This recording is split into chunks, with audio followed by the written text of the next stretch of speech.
बे थांखि आरो नोजोरा मा?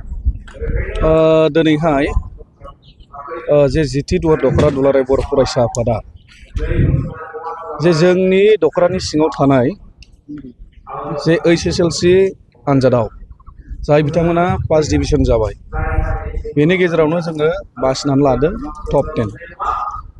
दा बे टप 10 जाय फरायसा बिथांमोना आवगायनो हाबाय बिथांमोनखौ जोङो दखरा आफाद हिसाबै जोङो मान बावो आरो बे मान बावनाया जे जोंनि दखरा आफादनि गिबिसिन आफादगिरि बिथां रुंसारि रत्नेस्वर ब्रह्म बिथांनि मुङाव जोङो होनाय जायो।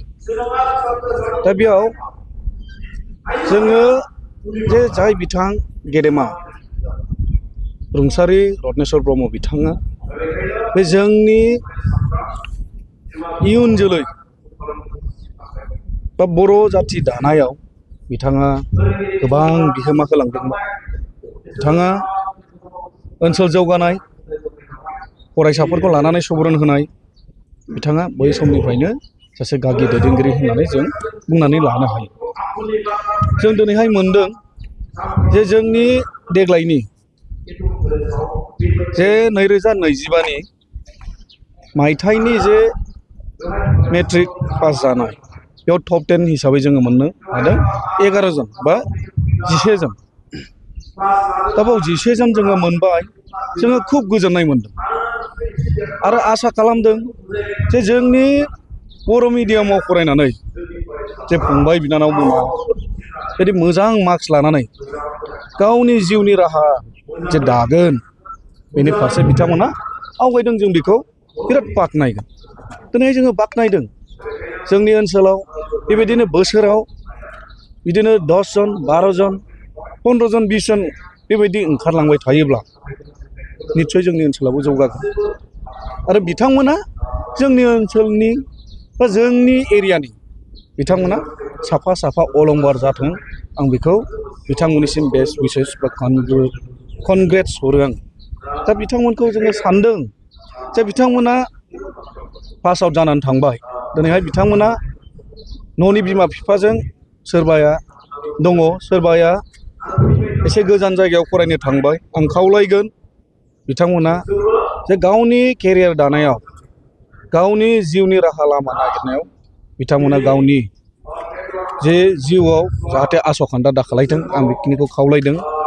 बिथांमोना बै समाजाव थानानैबाबो जे मोनसे समाजजों गोरोबनानै थानानै गावनि केरियार दानायाव जाहाथे आवगायलांथों, आं बेखिनिखौ बिथांमोनखौ खावलायदों।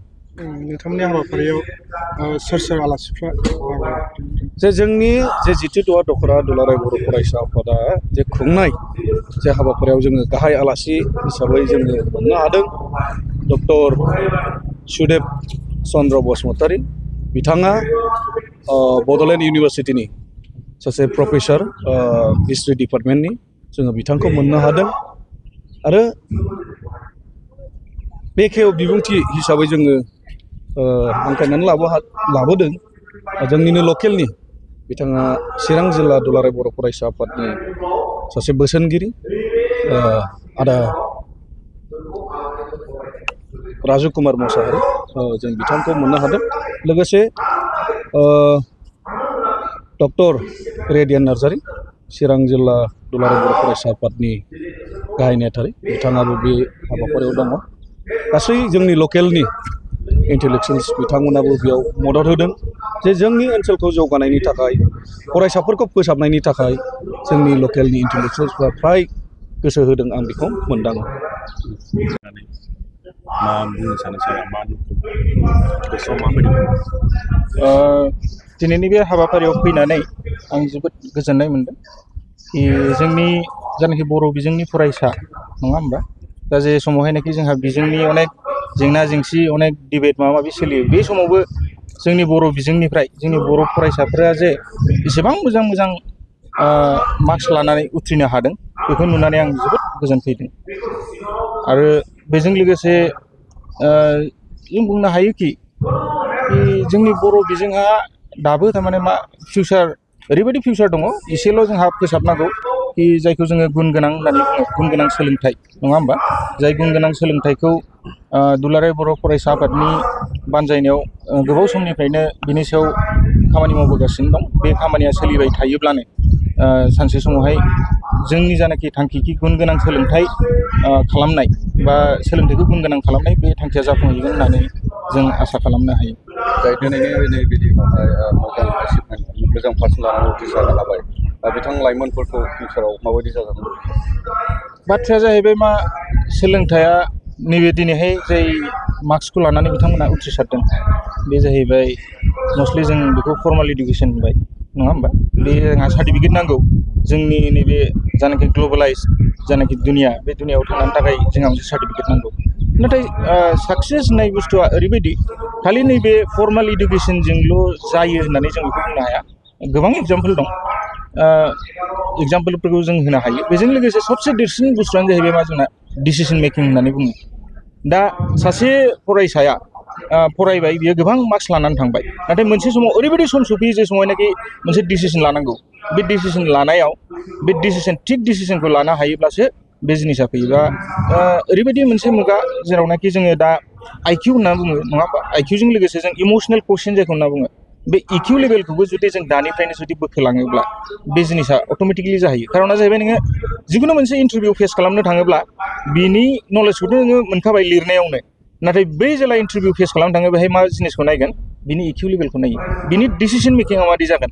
नैबे डिसिसन मेकिं इमसनेल कोशेन्ट जायखौ होनना बुङो जों, बे जिनिसखौ जोङो दानिफ्रायनो बारायहोनो नाजानांगौ। आं नुदों कि बे जिनिसखौ जोंनि बर' मिडियाम फरायसालिफोराव एसे नुयो, स्पेसियेलि जोंनि बर' हारिनि फरायसाफोरनि गेजेराव नुनो मोनो कि माखासे जायफोरनाखि स्किल दङ बे स्किलफ्रा हमनानै ला नोंहा गोबां मोजां मार्क्स दं, नाथाय कमिउनिकेसन स्किल्सफ्रा मोजां नङा, जायनि थाखाय नोङो थाबथाबोनांगौ जायो। गुबुन हारिफोरखौ जों नुयो मा बिसोरो मा जोंनिफ्राय मार्क्सआ खम जानो हागौ, नाथाय कमिउनिकेसना ओरैबायदि मोजां बेजोंनो बिसोरो देरहासार जालाङो।